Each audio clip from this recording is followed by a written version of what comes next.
আসসালামু আলাইকুম। আবারও ফিরে আসলাম। সবাই কি আমাকে শুনতে পাচ্ছেন? জি ভাইয়া। আচ্ছা, আমরা এই পর্যন্ত ছিলাম যেখানে ক্লাস ওয়ান লেখা ছিল।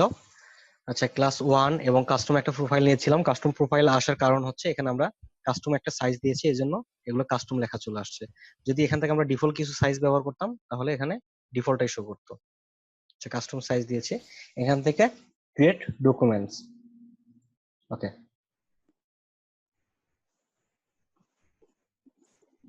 তো এখন আমরা দেখি এখানে একটা নতুন ডকুমেন্টস ক্রিয়েট হয়ে গেছে। আমরা যে 960 এবং 960 পিক্সেল একটা সাইজ দিয়েছিলাম, এটা হচ্ছে এই সাদা হোয়াইট বোর্ড টুকুর অংশ। এটা একটা আর্ট বোর্ড বলা হয় ইলাস্ট্রেটরে। এই আর্ট বোর্ডের সাইজ আমরা দিয়েছিলাম 960 এবং 960 পিক্সেল। আচ্ছা, তো এখন আমরা ইলাস্ট্রেটরের এই প্রত্যেকটা মেনু